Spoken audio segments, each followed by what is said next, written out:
Imagine the roar of 80,000 fans echoing through Accor Stadium, the confetti still swirling like a golden storm as Reece Walsh clutches the Clive Churchill medal, his face etched with the raw triumph of a warrior who just dragged his Broncos over the line in a grand final thriller. But then, in a split-second twist that no one saw coming, he turns, scoops up his 2-year-old daughter Leila from the sidelines, and marches her straight onto the sacred stage where legends are crowned. Gasps ripple through the crowd. Wait, is that allowed? A staffer lunges forward, whispering urgently, but Walsh, eyes locked on his little girl's wide-eyed wonder, powers on, hand in tiny hand. The air thickens with unspoken questions. Heroism or heartbreak? This wasn't just a dad's impulse, it was a seismic shift in the NRL's ironclad traditions, shattering the spotlight meant for a wide-eyed junior boy from Kincumber Colts, trembling with nerves as he clutched that premiership ring like his life's greatest treasure. What happens when glory collides with fatherhood in the most unforgiving arena? Hold tight. This story is about to unravel the threads of loyalty, legacy, and the unbreakable bond that might just redefine what it means to win. Stick around, because in the next breath, we'll dive into the firestorm that followed, exposing the raw emotions and rival reactions that turned this tender moment into tomorrow's headline. If you're hooked on the drama behind the glory, smash that like button now and subscribe for more unfiltered insider takes on the games that grip us all. The grand final clock had ticked into eternity, Brisbane clinging to a 16-12 lead against the Panthers like a prayer on the edge of despair. Walsh, the electric fullback with lightning in his veins, had already etched his name into folklore, a try-saving tackle that echoed like thunder, a grubber kick that danced on the cusp of magic, propelling his side to their first title since 2006. Teammates hoisted him skyward, the Dally M contender basking in the adulation, his indigenous heritage shining through the tears as he honoured his people with a quiet fist to heart. Yet, as the ceremony unfolded under the floodlights, the script flipped. Players filed up solo, rings exchanged in solemn ritual with those handpicked juniors, symbols of the game's grassroots soul. Walsh, medal gleaming, descends briefly, then reascends, not alone.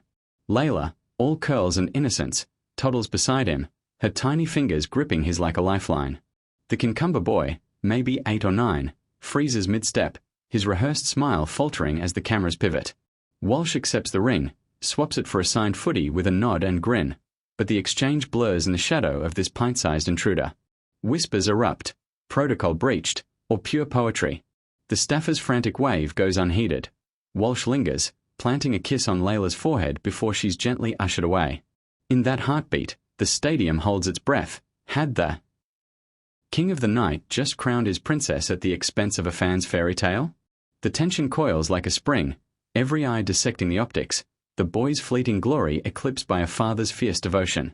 This wasn't mere mischief, it was a manifesto, Walsh declaring family as the true trophy in a sport that devours the vulnerable.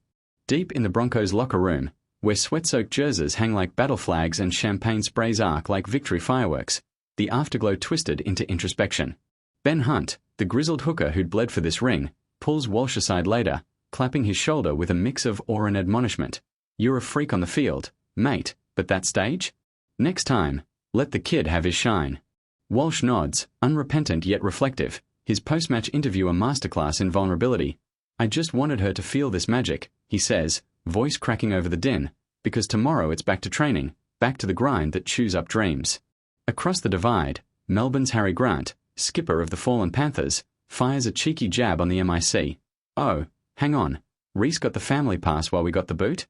Laughter ripples, but beneath it simmers the rugby code's unspoken code.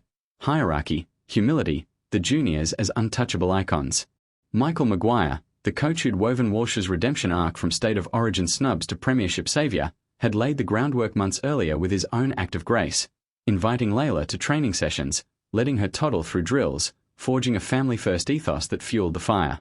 Now, as social media ignites, hashtags like #WalshWonder and #Ringgate trending into the dawn, fans fracture. Some hail it as heart-melting heroism, a reminder that beneath the tattoos and tries beats a dad's unyielding pulse. Others decry the distraction, the boys wide-eyed or diluted in the viral frenzy.